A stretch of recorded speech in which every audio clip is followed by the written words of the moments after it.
કોણ દેનાવે આ ખવરાવે ને નાની લગ્નની એનિવર્સરી હોય તો કોણ ખવરાવે? નમસ્કાર મિત્રો, કેમ છો બધા? મજામાં ને? આપ સૌ કુશળ હશો? આપ સૌનો દિવસ અને જીવન મંગલમય હોય એ જ પ્રાર્થના સાથે આપ સૌને જય સ્વામિનારાયણ, જય લક્ષ્મીનારાયણ, જય જીનેન્દ્ર, જય હાટકેશ, જય ચલારામ, જય દ્વારકાધીશ, જય ઠાકર ધણીને મહાદેવ હર. મિત્રો વાગ્યા છે 8:30. હવે તૈયાર થઈ જવા આવ્યા છીએ અને મને જવું છે ફિલ્ડમાં. ગ્રામીણ ક્ષેત્રમાં નીકળવાનું છે. આજે મુન્દ્રા તાલુકાના ગામડા છે અને રિટર્ન વધારાનો સમય મળશે તો ક્યાંક બીજા ગામડા લઈશું, કદાચ ભુજ કે ગાંધીધામ ક્યાં પહોંચાય છે. વરસાદી માહોલ ખૂબ જામેલો છે. જો એમાં કંઈક હશે વિડીયો કરવા જેવું તો કરશું. એટલે વરસાદ તો પડ્યો નથી, વરસાદી માહોલ જ ખાલી કહું છું. ગરમી થાય છે, ગરમી જેનો માપ નથી એટલી ગરમી. અત્યારે મને એમ લાગે છે કે હમણાં વરસાદ પડશે કે હમણાં પડશે એવું છે. એટલે જોઈએ ટુવાલ બુવાલને પણ અંદર નાખી દીધા છે, નહીં તો વારે આવી ત્યાં સુધી ભીના ન થઈ જાય. વાટમાં ક્યાંય વરસાદ પડશે, સારું મજાનું રમણીય સ્થળ દેખશું તો આપણે ચોક્કસ વિડીયો કરશું. પણ આજે ગાડી છે એટલે એવું કહું છું કદાચ એવું થઈ શકે. બાકી તો એસટીમાં જવું તો હું પૂરી થઈ જાઉં છું એવું થાય છે. ચાલો નીકળીએ ફટાફટ. રશ્મિના પપ્પા રાહ જોતા હશે એટલે વાટ જોતા હશે બારે, એટલે નીકળી. 9 વાગે પહોંચવું છે એટલે મને લાગ્યું સમય છે તો વિડીયોની આપણે શરૂઆત કરી લઈએ. મિત્રો સવારના 10:30-11 થયા છે. એક ગામ ગેલડા ગામ જઈને અમે આવી ગયા. મુન્દ્રા તાલુકાનું ભુજપર ગામ છે. અહીં ચોકમાં ઊભા છીએ, સરપંચશ્રીની રાહ જોઈ રહ્યા છીએ. તો તમને એમ થયું કે ભુજપરની ઝલક બતાવું. ભુજપર આસપાસના મારા ફોલોઅર્સ હોય તો મને ચોક્કસથી કહેજો. અહીં બહુ આ મોટું ગામ ભુજપર ગામ છે. જેને જોયું હશે એ કહેજો તમે કમેન્ટમાં. અને આજુબાજુ ખારેક બહુ વેચાય છે પણ લઈ શકાય નહીં. આગળ એક બજાર છે ત્યાં મળે છે એવું કોઈ કીધું. સામે જૂની પંચાયત અને આંગણવાડી.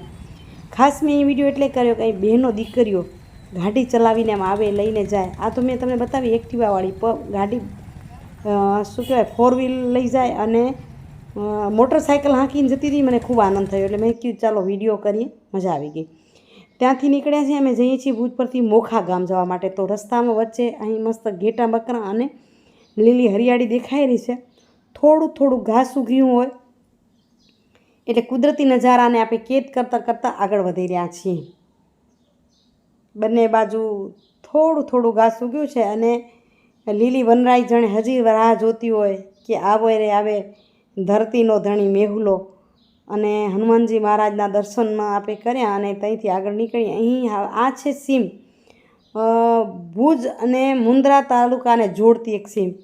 એટલે કે વાઘુરાથી નીકળી અને પછી લફરા બાજુ જઈએ અને લફરાથી કોટડા ચકાર જવાના જે રસ્તા પર અહીં ઊંટ દેખાઈ રહ્યા છે. ઊંટની સાથેના બચલા એટલે કે એને ગોરા કહેવાય.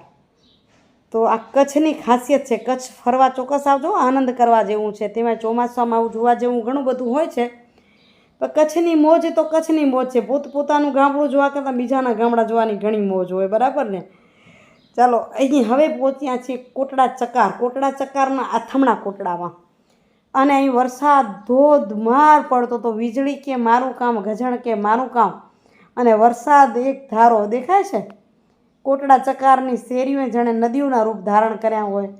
અને અહીં વડીલો પણ આગળ નીકળતા. ખાસ આ વિડીયો મેં એટલે કર્યો હતો કે ઘણી વખત કહેવાતું હોય કે પટેલોના ગામ ચોખ્ખા હોય, પાટીદારોનું ગામ આવું હોય. તો અહીં કોઈ કરી નથી આપતું. પોતે કેટલી મહેનત કરે છે એટલા માટે હું બતાવી રહી છું. અહીં બાળકો નાહી રહ્યા છે ને તમે જોશો તો શેરીએ ભાઈ અને બહેનો ઝાડુથી કે કાંઈ ને કાંઈ લઈને બેઠા છે, કરી રહ્યા છે. ક્યાંય સુધી તમને દૂર બતાવી રહી છું, દેખાઈ રહ્યા છે.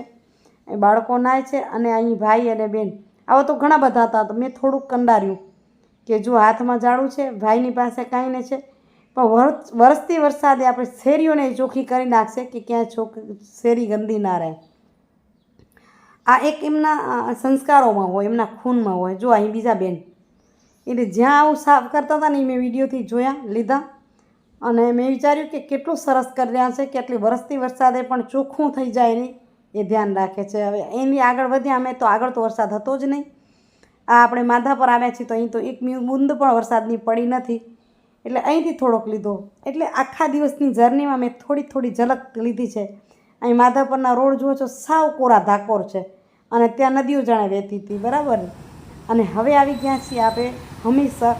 મોટા બંધમાંથી આવતું પાણી હમીરસરમાં ઠલવાઈ રહ્યું છે.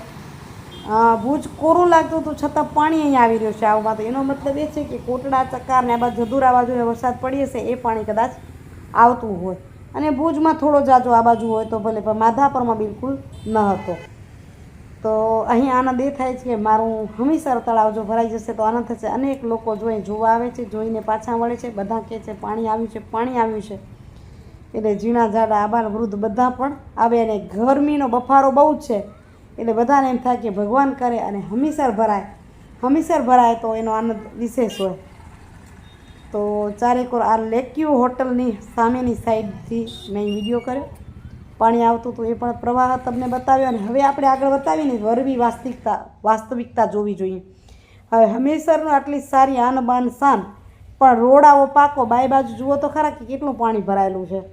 અહીં વાહન ચાલકો ચાલી ન શકે ને રાહદારી તો કેમ ચાલે? એક પટ્ટીઓમાં વાહન ચાલે. તો હવે જ્યારે બનાવતા હશે ત્યારે મને નથી ખબર પડતી કે કોન્ટ્રાક્ટરને ખબર નથી પડતી કે જેને પ્લાન બનાવી એન્જિનિયરોને ખબર નથી પડતી. વિચારો, આવા પાકા રોડ પર આટલું પાણી ભરાઈ જાય, એ તો રોડ પકડવાના છે કે ચાલવાના છે? કેવી એની દેશભક્તિ? દેશભક્તિ તો આપણે ઘરે બેઠા પણ કરી શકીએ, જરૂર નથી કે સરહદ પર જવાની. આ પાણી ન ભરાય એનું ધ્યાન રાખીને સારા કામ કરીએ તો પણ દેશભક્તિ થાય. ચાલો ઘરે પહોંચીએ. તો મિત્રો 7 વાગ્યા છે, ઘરે પહોંચી આવ્યા છીએ. ચાલો જમવાની પણ કંઈક કરી તૈયારી. મને પેટ ભરલ લાગે છે, તો જોઈ લઈએ. સાહેબ ભગવાનના દીવાબત્તી કરી રહ્યા છે.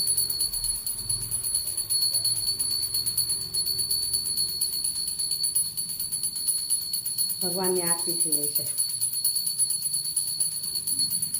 ચાલો ટિફિન લઈને જઈએ એટલે હવે વાસણ કાઢીએ. ટિફિનના ધોવાઈ જાય. જમવાનું શું કરવું થાય છે, હળવળવાથી નાસ્તો કંઈક કરી લઈએ. ફ્રૂટ પણ ઘણું પડ્યું છે, જોઈ લઉં. એપલ પણ છે, કેરી પણ છે, અને આપણે મેંગો બરફી બનાવી છે એ પણ છે. ટિફિન લઈ જઈએ, એમાં લઈ ના જઈએ તો પછી ખવાતી નથી. પૂછી રહી સાહેબ દેવો કરે તો એને શું ખાવું છે? ખીચડી ખાવી છે આજ, મને ઈચ્છા નથી. આજે ફરીને પાણી પીને એટલું થાકી જવાય છે ગરમીના કારણે. આજે થોડો વરસાદ આવ્યો હતો એટલે તમને આ આગળ બતાવીને ઝલક મેં મુંદ્રા તાલુકાના અમુક ગામોને કોટડામાં પડતો વરસાદ ને, પણ તોય બફારો તો બહુ જ છે. શું ખીચડી ખાશું કે શું ખાવું? ખીચડી ખાઈ તો ચાલશે, પણ આજે ખીચડી ન ખાઈ, બીજો આ છે ને બરફી ખાઈ. હા, બરફી સાથે ગાંઠિયાનો નાસ્તો કરી એપલ ને કેરી એવું હે એ ખાવું તો એવું ખાઈ નહીં તો પછી મૂકવું નહીં. થોડીક હજી વાર છે, થોડીક વાર રહીને જમી લઈ. બરાબર, તો ખીચડી ના મૂકીએ એવું કરી કે એટલો વરસાદ નથી પડ્યો, ભજીયા બનાવી ખાઈ. ઠંડો વરસાદ પડે તો પછી ગરમા ગરમ ભજીયા બને. વરસાદ પડે તો ભજીયા જોઈએ. ભજીયા નથી એવો વરસાદ પડે તો અલગ ભજીયા બનાવાય. કઈ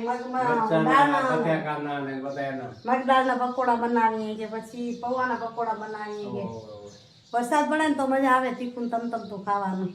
હા, પછી એક કમેન્ટ હતી, મેં કમેન્ટનો જવાબ આપું છું, પણ કમેન્ટમાં પણ અત્યારે કહી દઉં કે તમે ઘી ને તેલ કેમ ઓછું ખાવ છો? તો વજન વધી જાય છે અને ડાયટ કરવી મારી માટે જરૂરી બની જાય છે. શુદ્ધ સાત્વિક જરૂર જમીએ છીએ, જોઈએ એટલું તેલ પણ ખાઈએ છીએ, જરૂર પૂરતું ઘી પણ ખાઈએ છીએ. દેશી ઘી જ ખાઈએ છીએ, પણ માપનું જ ખાઈએ છીએ. માપથી બધું ખાવા જઈએ તો હલાય નહીં, એટલો વજન થઈ જાય, પછી ગુડા દુખવા માંડે. એથી માપમાં રહીએ છીએ. બાકી ઘી તેલ ઓછું ખાવા બીજું કાંઈ વાંધો નથી. બીપી એ નથી ને ડાયાબિટીસ એ નથી, પણ ન થાય એ પહેલાંની તૈયારી રાખવાની છે. માપમાં રહે તો કોઈ કાંઈ તમને નડે નહીં. માપમાં રહેવું પડે, બધી રીતે માપમાં રહેવાનું નહીં. હા, માપમાં રહે તો કોઈ તમને ન નડે. તો ચાલો મિત્રો, આ તૈયારી કરી લેવી. પહેલાં સુવિચારને પણ લઈ લઈએ આપણે. તો મિત્રો 30 તારીખની સવાર થઈ ગઈ છે. તમને આથી પહેલાં જે એડિટ કરીને વિડીયો આપી રહી છું એ છે 27 તારીખનો. 28 ખાલી ગઈ અને 29નો વિડીયો કર્યો છે જે મારે ઘરે મહેમાન આવ્યા હતા, એ તમને હજી પાછળ આપીશ. અને 30નો વિડીયો આજે જવાના છીએ અમારે ખેતરે, જ્યાં ખેતરમાંથી વાડી બનાવવાની છે, ત્યાં નવો બોર બનાવવાનો છે. શું કહો તમે? બોરવેલ કયો, બોર કયો, કૂવો કયો, જે કયો તે. ખેતી કરવી છે. વાદળછાયું વાતાવરણ છે, છતાં જવાના છીએ. ખૂબ આનંદ થઈ રહ્યો છે, નવા કામનું પ્રયાણ થઈ રહ્યું છે. પણ આ વિડીયો એટલે કહી રહી છું કે આ વિડીયો એડિટિંગ કરતી હતી તે વિચાર્યું કાલે રાત્રે કરવા બેઠી, એમાં સુવિચાર નથી લેવાયો. અને પછી 29ની સાંજે અમારી એનિવર્સરી છે 29 તારીખે. તો એનિવર્સરી ઉજવવાની કોઈ અંદરથી ઈચ્છા ય નહોતી, કારણ કે છોકરાઓથી ને માનસિક રીતે એમાં તો કે કાંઈ નથી એવું જમવું ને ગમવું. જેમને જેમને આપણે શુભેચ્છાઓ પાઠવી તેને શું કહેવાય કે થેન્ક યુ કહેવાનું પણ રહી ગયું છે, એવું કામ છે.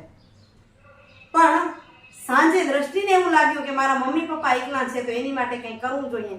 એટલે એને કેક મૂકી, આઈસ્ક્રીમ કેક. એ કેકનું આપણે કટિંગ કર્યું, પરિવારને ભેગા કર્યા. એ વિડીયો આની પાછળ આપી રહી છું. ઉતારવાથી આગળ છે, આની પાછળ આપીશ, જેથી એક વેઝ બાંધીને તમને ખબર પડે કે આ કેમ 2-3 તારીખો ચાલી રહી છે. સવારે 27 ઉતાર્યો, આ હવે 30નો અને પછી 29નો અને પછી વિડીયો એન્ડિંગ કરી, બરાબર ને. તો સુવિચાર વગરનો મારો બ્લોગ હોય ને મને સૂનો લાગે, એટલે સુવિચાર માટે વિડીયો કરી રહી છું.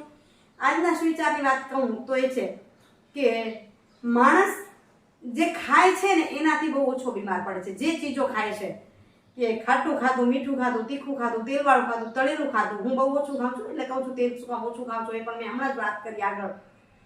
પણ એનાથી બીમાર પડે ને, એથી વિશેષ માણસ ક્યારે બીમાર પડે કે જ્યારે એની અંદર વસ્તુ ખાઈ રહી છે. અંદરની વસ્તુ જે ખાય છે એનાથી માણસ વધુ બીમાર પડે છે. એ ચિંતા હોય, નફરત હોય કે કોઈ પણ એવું જે અંદર એને ખાઈ રહ્યું છે. જેમ મેં હમણાં વાત કરી કે તમને કે છોકરાઓ નથી એટલે મને કાંઈ ઉજવવાની ઈચ્છા નથી, એનિવર્સરી ઉજવવાની પણ ઈચ્છા બિલકુલ નહોતી. તો ગઈકાલે આ આવ્યું એટલે પરિવારને બોલાવી આવ્યા અને કેક કપાણો અને પુતરાઓ સાથે આનંદ કર્યો, બા બાપુજીને પગે લાગ્યા. બાકી એ અંદર ખાતી વસ્તુ છે એટલે માણસ એનાથી વધુ બીમાર પડે અને માણસ થાકે પણ વધુ, બરાબર ને. તો આજના સુવિચાર લેવી તો હવે આની પાછળ તમને આપું છું.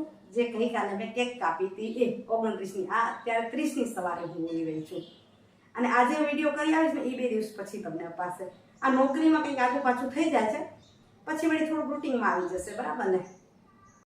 29 તારીખના રાત્રિના વાગ્યા છે 9 અને મારી લગ્નની છે 31મી એનિવર્સરી. 32મી ને 31 વર્ષ પૂરા થયા. 31 વર્ષ પૂરા થઈ ગયા. હવે આમાં શું નીકળે છે? કુલજા સિમસિમ કેક નીકળશે.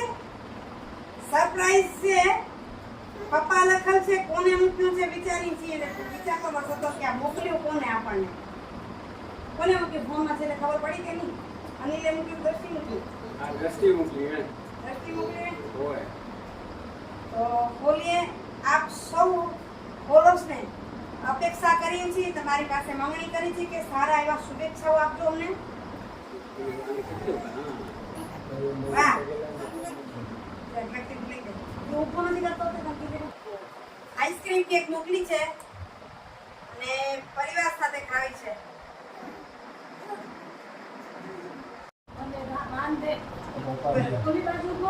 આઈસ્ક્રીમ કેક છે ને તો થોડી થોડી આવશે.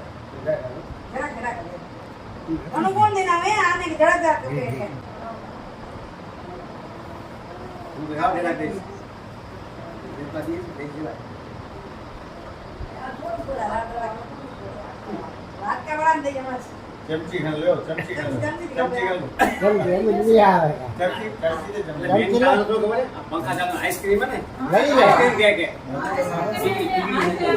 લે. હવે નાખતો આમ જબર. જમાડી નાખતા હો ને તો પછી ઉમાઈ આઈસ્ક્રીમ પાણી કે એટલે બધી ઉગો તો ન કેલે. ઉમાઈ હેરવા આવી. આઈડુમાં હેરવા નહીં. આ ચાર તકી ગયા કરતા. આબા ફાયર નાખતા હો લો ભાઈ ફાયર. આ મીઠા ચાકો બાકો એના હાલો. આ ઈ દો અહીંયા આપો દો. ખવડાવ પછી જવાય ને. આ ખવડાવે ને માની લગ્નની એનિવર્સરી હોય તો કોણ ખવડાવે? આઈસ્ક્રીમ હવે બે લઈ જા. નીચે નીચે. તો લેતા આવો આયો. કઈ રે. પૂરી સબ. એક જ દે દે આપણે પગે લાગી. મા બાપા ખવડાવવા આવી દે.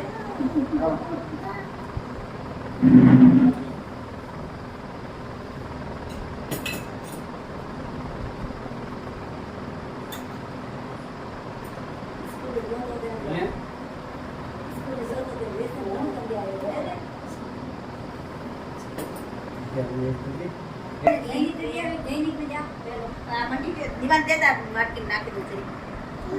ની ખપે? ભલે હાલ.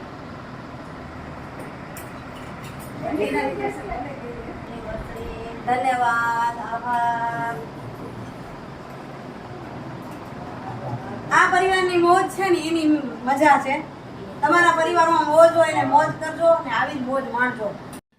ઉતાવળ બહુ જ છે, અમારે નીકળવું છે, બોલાવશે ત્યાં સુધી મને તૈયાર થવું છે, આજે સાડી પહેરીને જવું છે. છતાં એમ થયું કે વિડીયોનું એન્ડિંગ કરી લો તો પછી જ્યારે પણ સમય મળે ત્યારે હું એડિટિંગ કરી શકું, બરાબર. તો આજનો વિડીયો કેવો લાગ્યો? 3 દિવસની જર્ની પછી આજનો વિડીયો બનાવ્યો છે. આશા રાખું છું કે આપને ગમ્યો હશે. સારો લાગ્યો તો લાઈક કરજો, શેર કરજો, અને એનિવર્સરી ભલે 2 દિવસ પહેલા પતી ગયો અને તમારી પાસે વિડીયો પહોંચે તો પણ અમને આશીર્વાદ આપજો, એ જ આશા સાથે આજના વિડીયોનું કરી છે એન્ડિંગ. આવજો મિત્રો, બાય બાય, જય જય ગરવી ગુજરાત, જય ભારત અને જય હિન્દ. આવજો મિત્રો, ધન્યવાદ. Thank you for watching. એમ આજ કહું છું.